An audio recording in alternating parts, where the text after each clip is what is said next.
Bon matin et bon café avec Jésus. Bienvenue à Pourquoi humain. Aujourd'hui, on continue sur les pourquoi autour de Jésus et je vous lis une autre question qui m'a été envoyée. Pourquoi Dieu avait-il besoin du sacrifice de son propre Fils pour pardonner aux hommes? Ne pouvait-il pas simplement pardonner par amour, sans effusion de sang? C'est une question parfaitement légitime et sincèrement, je me la suis posée plusieurs fois moi aussi. Si Dieu est amour, pourquoi exiger du sang et la mort de son Fils unique? Ne pouvait-il pas simplement nous pardonner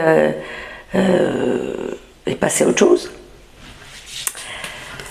Dieu est amour, on est d'accord. Mais Dieu aussi est justice. Il est la justice.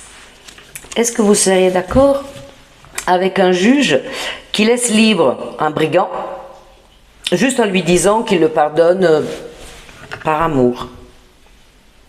Bah non, tout le monde se révolterait. Ce serait une grande injustice. Et Dieu ne peut pas être injuste. Dieu est la justice parfaite. Le péché n'est pas une petite erreur. C'est la désobéissance, le manque de confiance de nos ancêtres vers Dieu. Et donc, ça doit être lavé, ça doit être nettoyé.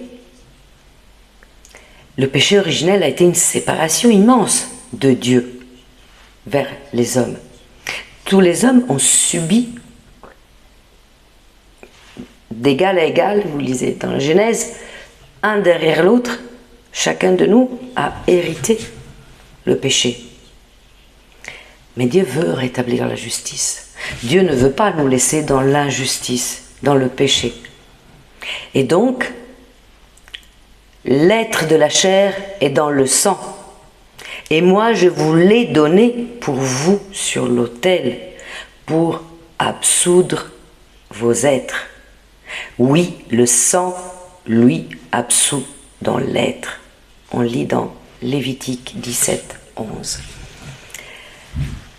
Car dans la parole de Dieu, comme dans la culture de la Bible, l'effusion du sang signifie qu'une vie a été donnée pour en sauver une autre.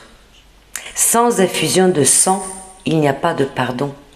Ça, on le lit dans le Nouveau Testament, Hébreux 9, 22. Tout est purifié par le sang, car le sang est la vie qui nettoie, qui purifie. Sans effusion de sang, il n'y a pas de rémission des péchés. Dieu ne pouvait pas utiliser un tierce, un animal ou un autre humain. Non, sa justice faisait qu'il ne voulait pas faire payer à un des êtres humains ou des êtres vivants pour un péché commis par les ancêtres. Donc,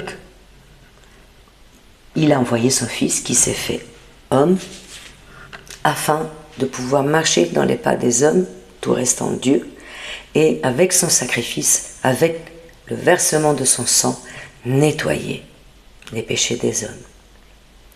Le Fils et le Père étant un, ils étaient un sur la croix, et c'est Dieu, le juge suprême, qui descend de son tribunal, qui enlève sa toge de juge pour prendre la place du coupable à travers le Fils et nous laver avec son sang du péché pour nous rendre libres dans son immense amour. Dieu et le Fils sont un. Sur la croix, il y avait Dieu le Fils. Et le sang répandu de la croix, c'était le sang de Dieu, parce que Dieu Père et Dieu Fils sont la même personne. Deux personnes distinctes en la même personne. Donc le sang versé, c'est le sang de Christ et c'est le sang qui nous a lavés de nos péchés. Et Dieu, à travers son Fils, a permis le pardon et nous devenons justice d'Élohim. On le lit dans Corinthiens 5, 19, 21. Dieu ne pouvait pas simplement pardonner, mais il devait condamner le péché, non le pécheur. Et par amour pour nous, il a pris la place de l'agneau. Il a choisi de subir la condamnation à notre place.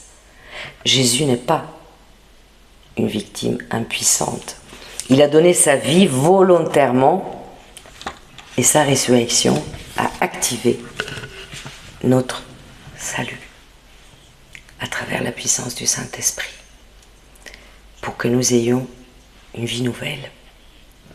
Le pardon est gratuit pour nous au prix du sang du Christ.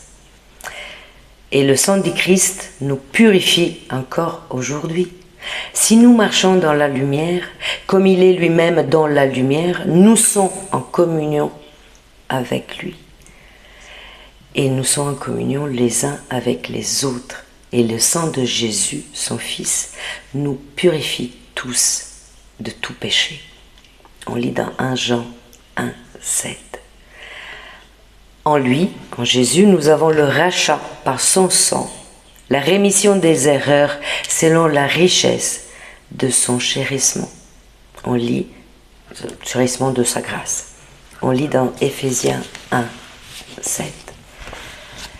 Que le Seigneur puisse vous bénir. J'espère que cette petite explication ait pu éclairer les doutes. Mais s'il y a encore des questions, n'hésitez pas. Envoyez-les-moi. Je suis là pour répondre. Soyez bénis. Bonne journée.